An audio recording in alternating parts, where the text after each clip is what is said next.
Here, one judge 28-28, one judge 29-27, one judge 28-27. Lauzon pretty much dominated the first round. I think I would give it a 10-9. Let's see. Hold up.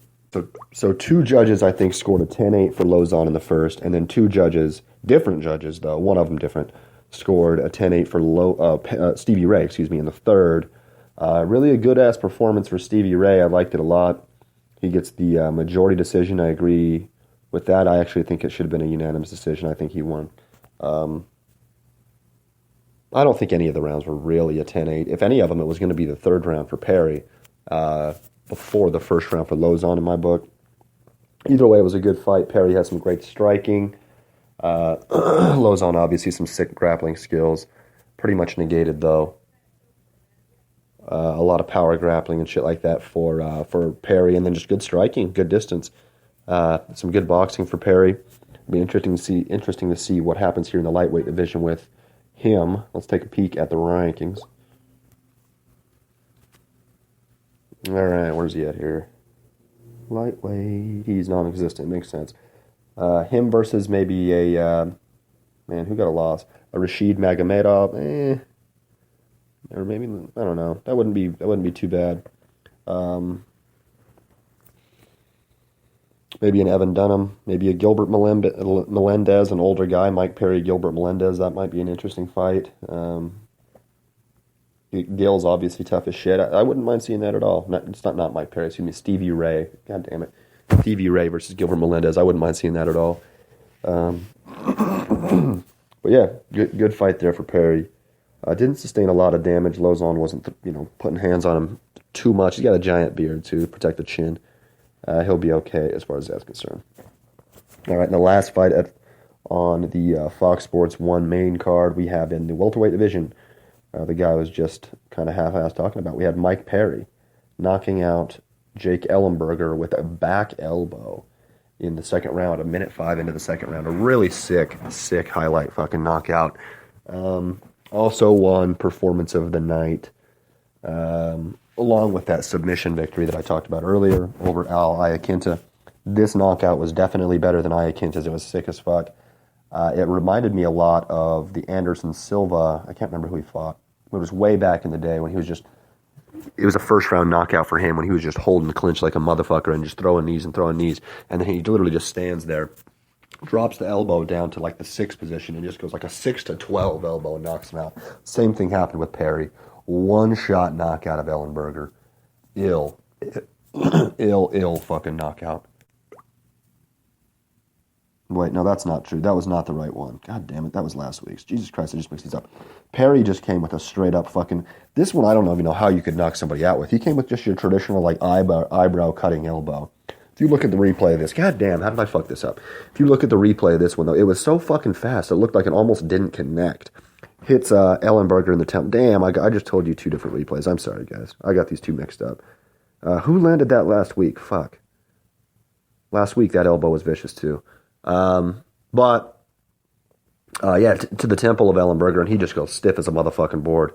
No punches necessary, straight KO, elbow, no fucking round and pound. Sick knockout for Mike Perry. The performance of the night. Who was last week's performance of the night? Now I gotta go look that shit up. It was... God damn, who knows? Must have been in Bellator or some shit. I'm off on this one, I guess. Huh. Wow. Whatever. You guys know what's going on. Probably more than I do, I guess. All right, but anyway, sick fucking knockout there for Mike Perry. Don't think he's ranked. Let's check it out. Welterweight. They have not put him in yet. So, we got the Immortal at 14, Ponzinibbio at 13, Tarek Safadine there at 11, Kamaru Usman, man, he's going to be a bad motherfucker. I'd like to see him fight somebody better, though. Mike Perry, what's next, dude? Immortal Matt Brown, how about that? That'd be sick. I'd love to see that shit. All right, now moving to the preliminary card on Fox Sports 2. also a television channel, we have the middleweight fight. Talis Latis versus Sam Alvey. Talis Latis wins a unanimous decision, 30-27. Looks pretty good. Better striking. Honestly, I thought that Sam Alvey would look a little bit better. Didn't get to watch the majority of this fight. But what I did see, and I watched, highlights and stuff like that, Talis Latis looked really good there.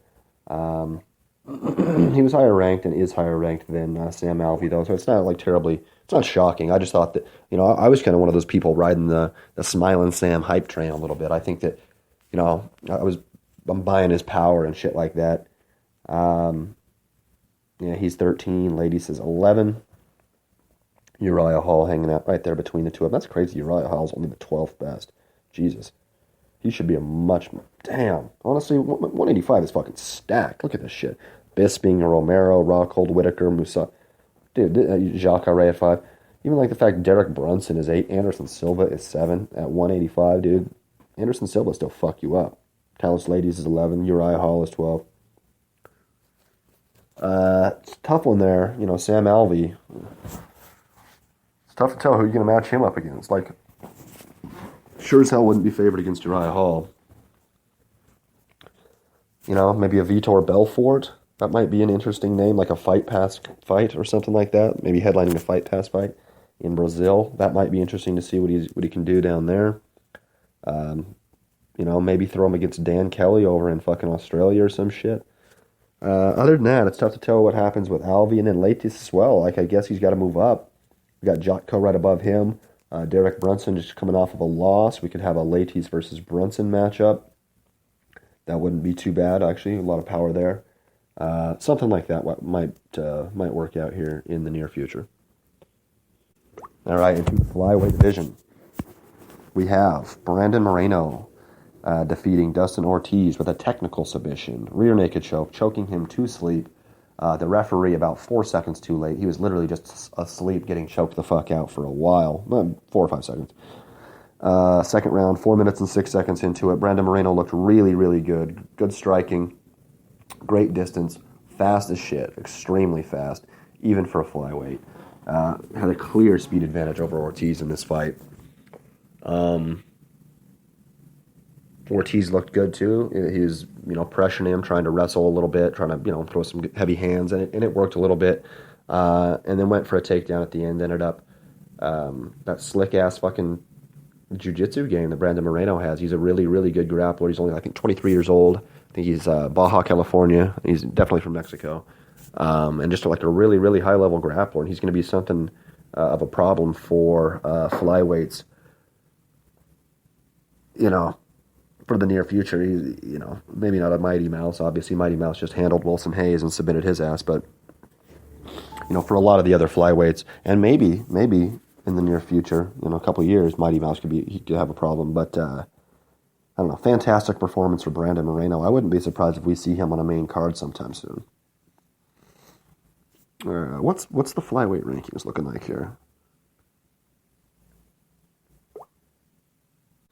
So Brandon Moreno now sitting there at 7, above Tim Elliott, right behind Sergio Pettis, who is fighting Henry Cejudo, I think, this week. If not, it's pretty close. And Jussier Formiga. So, he's basically just right there looking in. He's above Tim Elliott. He's above, Ortiz is sitting at 10. They're above John Moraga, Ben Nguyen, Luis Smoka. So, great submission there for Brandon Moreno. I do expect to see him actually on a main card against, let's see, he gets a win here. Maybe a Formiga versus Brandon Moreno. That might be good. Wilson Hayes talking about good grappling. That would be an interesting way. It would obviously most likely negate the majority of Moreno's grappling abilities there. You might have to see him outstrike somebody, which might be tough. I don't know, though. We'll see how it goes forward here. All right, the next 3 fights I actually missed. I was just busy as fuck. So I'm basically just going to read you what happened. Scott Holtzman in the lightweight division defeats Michael McBride, a unanimous decision, 30-27, on 2 cards. One card has it 30-26. I have truthfully no idea how that fight went down. I haven't even been able to find any highlights on it. I think just because of the weird Fox Sports, copyright issues and stuff like that. That's what I like about Bellator. You can go and watch full fights for free online, which is great. And because of the deals with Fox and everything like that, the UFC can only show you like their UFC Fight Pass stuff for free. And so, it's kind of rough. But lightweight division, yeah, obviously none of them are ranked. Neither of them are ranked. So we'll see how it goes from here. Women's strawweight division. A little bit of an upset, I thought, but not, according to it was an even fight according to Vegas, but I thought it was a touch of an upset. We have Danielle Taylor defeating Jessica Penne. Unanimous decision, all 29-28s. Didn't see that fight either. I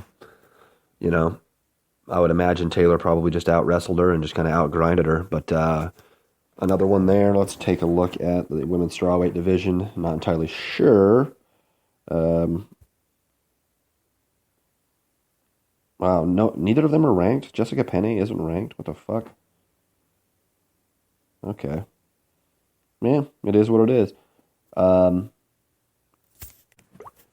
So maybe we can see Cynthia Calvillo. She is ranked. That's interesting. Justine Kish, she is ranked. So I would expect to see Danielle Taylor have to fight somebody here in the 10 to 15 range. Maybe Danielle Taylor versus a Justine Kish or a Felice Herrig. Quality opponent there. Wouldn't be surprised. Both of them coming off of dubs. And then we go to the preliminary UFC Fight Pass. One of these I didn't watch, even though I could watch it. Two of them I did. Alex Davis. Except it's Alexis Davis. What the fuck, man? I'm off. My bad. Alexis Davis defeats Cindy Dandois. A unanimous decision. 329-28 there as well. Didn't watch the fight. Davis, obviously, a good fighter. Much higher ranked, I think, than Dandois was. Going into this, let's take a peek at that. Yeah, Davis is ranked 9. Dandois not even ranked at all. Good kickboxer, but obviously, not enough here in this fight. All judges have a unanimous decision. She won a round from all judges. I didn't, I wish I would have watched this fight, actually. I should have. But, as expected, Alexis Davis gets the W. We'll see where she can go from here in the bantamweight division. A lot of other people that fought Ronda Rousey are hanging out right around her. Kahea, Carmouche, Zingano, McMahon, Holm, all right around her, plus Durandamy, who seems to have disappeared. She's been off Twitter for 6 or 7 weeks, won't respond to any of the media or anything. Sort of unfortunate there. Kind of holding the 145-pound belt for the women in limbo. Cyborg, nobody knows what the fuck is expected of her. She claims that she's fighting July 29th.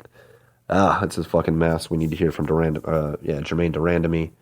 Or she needs to vacate the belt if she can't even respond to her bosses and things like that. But I'm not talking shit for me. All right, how about the welterweight division? We have Brian Barberena, the Northcutt killer, number 1. Defeats Joe Proctor with some knees and punches in the first round. 3.5 minutes into the fight. Great performance. Proctor looked good. Barberena, heavy power. Just threw a sick fucking knee that kind of got somewhat blocked. And still damn near knocked him down. And then just this vicious, 1-2, 1-2, 1-2, 1-2, 1-2 fucking ground and pound that just fucking rocked Joe Proctor. Fucking rocked him. He looked fucked up after that. Great performance for Brian Barberena. I don't think he is ranked or anything like that. I guess we can go check it out. But definitely an exciting fighter. Gets the KO here. I'll be super, super fucking stoked, actually, to see his next fight. Obviously going to be an undercard fight. But maybe he can be up on the Fox Sports 2 undercard this time rather than on the Fight Pass. Definitely not ranked. 2 vets there, though. Good job for Barberena. All right, how about the last fight of the evening? Technically the first fight of the evening for the UFC, but it's going to be the last fight of the evening for our UFC portion of the breakdown, of the recap here.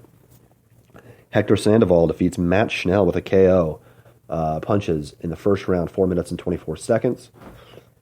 Schnell was actually getting the better of Sandoval for the majority of the fight. He had Sandoval rocked a couple of times, and then Sandoval just reversed fortunes, basically. Took him down and threw the shortest hammer fist you've ever seen. He wasn't even rocked. Schnell wasn't even rocked. He was trying to do jitsu. and fucking literally the shortest hammer fist you've ever seen. It didn't even look powerful.